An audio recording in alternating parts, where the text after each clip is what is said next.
faire en Ukraine. Alain Bégel est un réalisateur et acteur français de 57 ans.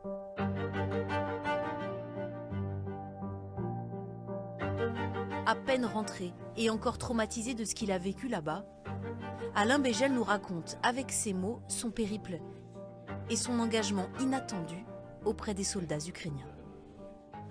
J'entends l'appel du président Zelensky aux volontaires étrangers. J'entends que les hommes de 17 à 60 ans sont mobilisés. J'ai 57 ans. Якщо ви в Європі маєте бойовий досвід і не хочете дивитись на нерішучість політиків, ви можете вже прибути до нашої держави і разом з нами захищати Європу, де це зараз дуже потрібно. Je suis révolté par ce qui se passe là-bas. Je trouve les Ukrainiens admirables de courage et j'ai envie de m'engager. Je me dis, il faut, puisqu'il y a des hommes de cet âge-là qui prennent les armes, qui n'ont jamais tenu un fusil, je peux aussi le faire. Sa dernière expérience militaire, c'était il y a presque 40 ans, pendant son service effectué dans la marine. Depuis, il n'a pas manié d'armes.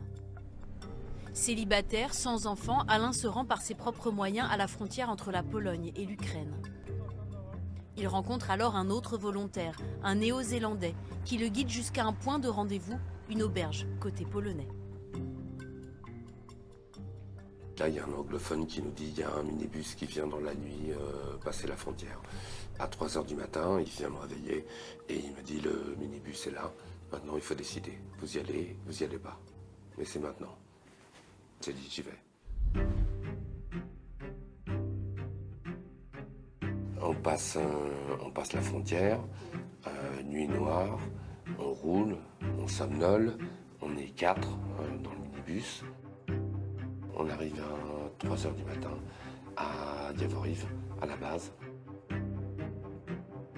À seulement 20 km de la frontière polonaise, à l'ouest de l'Ukraine, sur la route de Lviv, voici donc la base de Yavoriv, qui s'étend sur 360 km².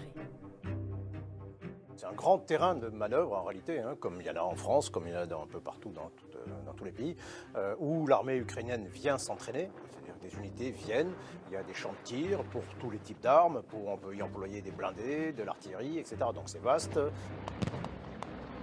Un site sensible qui abritait avant le début du conflit un centre de formation et d'entraînement de l'OTAN. C'était là que se trouvaient des instructeurs étrangers qui apprenaient aux Ukrainiens en particulier à se servir des armes, des équipements qui étaient fournis essentiellement par les Américains et en partie par les Britanniques. C'est un terrain qui est typiquement fait pour ça, pour apprendre à tirer des missiles. Depuis l'appel du président ukrainien Volodymyr Zelensky, c'est sur cette base que convergent les engagés volontaires de différentes nationalités.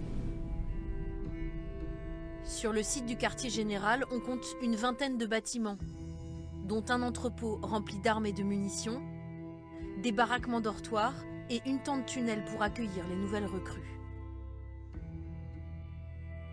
C'est ici, le 13 mars, qu'Alain Bégel est pris en charge. En face de lui, des officiers ukrainiens. Des papiers à remplir, un questionnaire de personnalité, son casier judiciaire et un engagement. On doit signer un contrat comme quoi on s'engage jusqu'à la fin de la guerre. Et que c'est pas négociable. Et qu'il y a des gars qui sont venus, qui voulaient s'engager 2 mois, 3 mois, à qui on a dit c'est pas possible. Et ils sont partis dans un minibus. On les a vus repartir.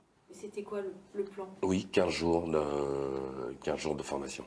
Sur la base? Sur la base. Ça, c'était signé dans le contrat? C'était stipulé. Il y avait 15 jours, formation au tir, à la tactique, enfin entraînement. Bon, 15 jours c'est peu, mais enfin on est dans une urgence à ce moment-là absolue. J'étais prêt à courir le risque de perdre la vie. Je me sentais assez libre et responsable de mon engagement et des risques que je prenais. Le même jour, sur la base de Yavoriv, débarque aussi Mikhail Siaka, venu d'Alès. Âgé de 40 ans, en couple, père de 3 enfants, sans aucune expérience militaire. Comme Alain, il remplit les formalités administratives et récupère tout l'équipement qui va avec. J'ai rempli le questionnaire avec tout le monde. Et une fois que le questionnaire était rempli, ils ont contrôlé mon passeport, si tout était bon. Ils m'ont dit que c'était bon. Après, ils ont appelé un militaire qui m'a demandé ma pointure, ma taille, mon poids, tour de tête, tour de taille, la taille de tricot et veste. Et il est allé chercher tout le matériel et puis je me suis directement habillé, quoi. Répartis dans des chambrées de 8, les hommes partagent leurs premières impressions, tandis que la nuit tombe sur la base de Yavoriv. Dans les chambres, réfectoires immenses, en treillis, des gens très motivés, très enthousiastes, certains euphoriques, envie d'y aller. Les lumières étaient coupées. Enfin, on était dans le noir, quoi. Bon, après, les chambres, on les avait allumées un peu au début, mais après, les responsables sont venus les éteindre pour pas qu'on soit détecté par les drones. Et après, il y a le chef qui est venu nous voir pour nous dire qu'il y avait un exercice qui allait se produire dans la nuit, qu'on se tienne prêt, habillé, et puis voilà, quoi, qu'on garde notre tenue militaire avec nous. Alain Bégel se réveille très tôt et fume ses premières cigarettes sur les marches du bâtiment dans lequel dorment les engagés volontaires. Il devait était entre 5h30 et 6h, je dirais 5h45. Et là, tout d'un coup, un sifflement qui part de loin, qui grandit petit à petit. C'est stupéfiant, la vitesse à laquelle ça va et à laquelle la rumeur du sifflement grandit. Ça alerte, évidemment, parce que c'est très fort. Et il y a un instant infime de suspension où il n'y a plus de sifflement. Et tout de suite après, bam, une déflagration d'une puissance indescriptible.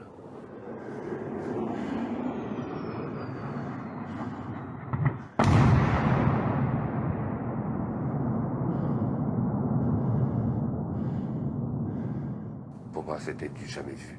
J'ai jamais été sous les bombes, mais c'est énorme.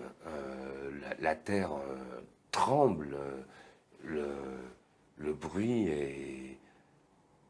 C'est un fracas démentiel. Dans votre corps, il se passe quoi? Vous le sentez? Oui, je suis secoué. Oui, je vibre. Sur la base, la panique gagne certains engagés volontaires. Je suis sorti en courant. Tout le monde est sorti en courant.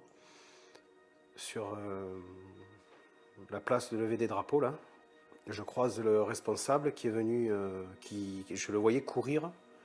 Il courait, il se dirigeait vers nous. Et quand il m'a vu dehors, il s'est arrêté. Et je lui ai dit, c'est l'exercice? Il me dit non, c'est pas l'exercice, c'est des bombardements, c'est la guerre. Je me suis retrouvé dans la grande cour avec les gars qui couraient et je les ai suivis et il y avait une tranchée. Ils avaient creusé des tranchées en zigzag dans le béton de la cour et on s'est jeté là, on s'est retrouvé à une cinquantaine dans cette tranchée et pendant 1 heure, on a vécu des bombardements.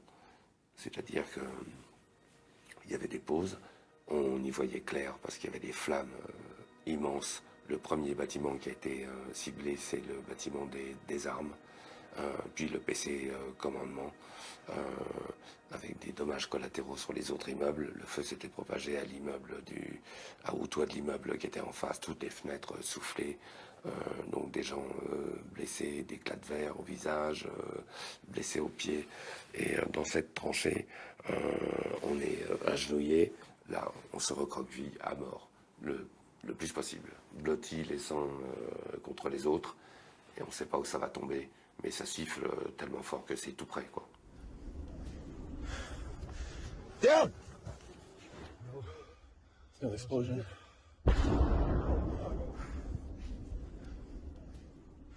Et on s'est retrouvé à courir dans la forêt.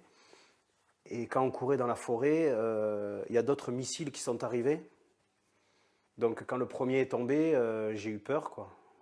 J'ai eu peur de mourir. Je commençais voilà, à prendre conscience qu'on se faisait vraiment bombarder, quoi.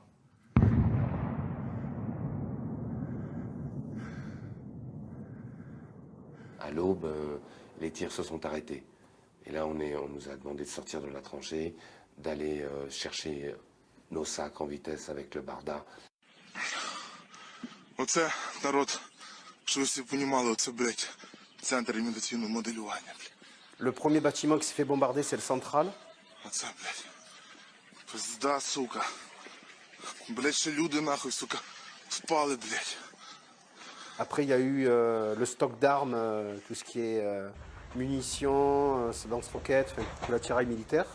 Il n'y a qu'un seul missile qui est pas tombé à l'endroit voulu.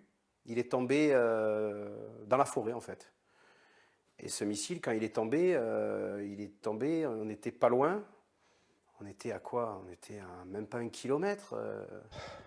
Voilà, la base vient d'être bombardée, on s'en va. J'ai des copains qui sont morts, donc on se recule, on se barre.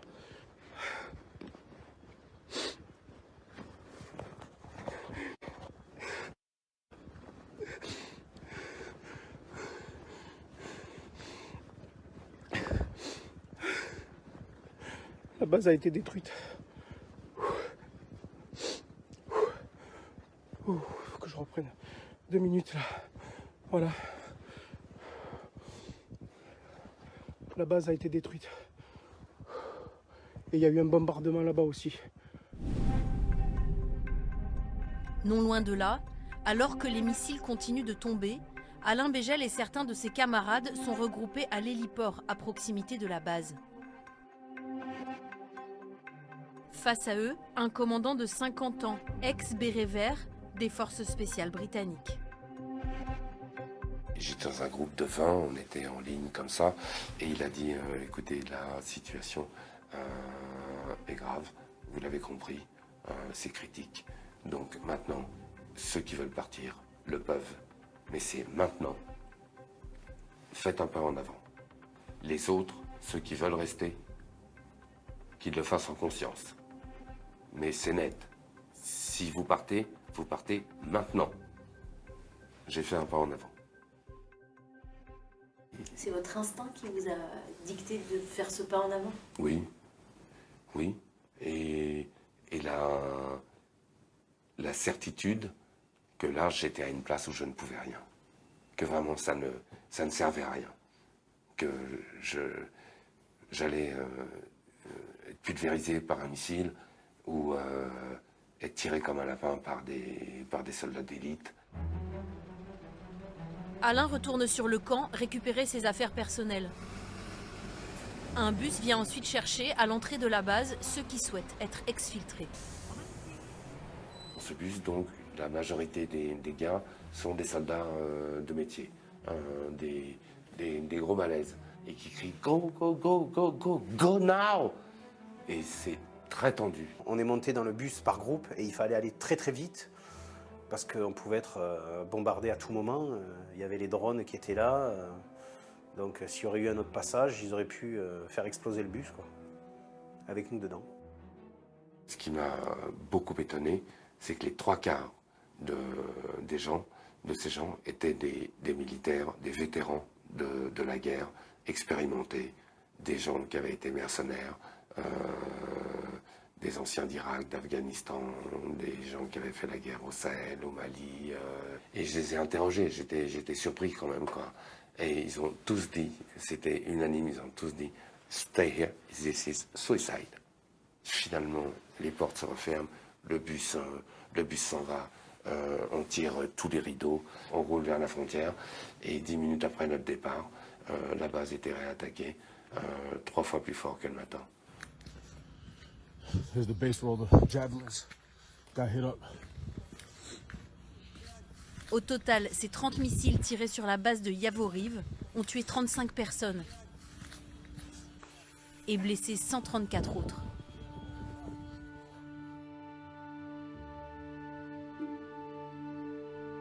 Aujourd'hui, de retour en France, Michael comme Alain réalisent pas à pas ce qu'ils ont traversé. au péril de leur vie.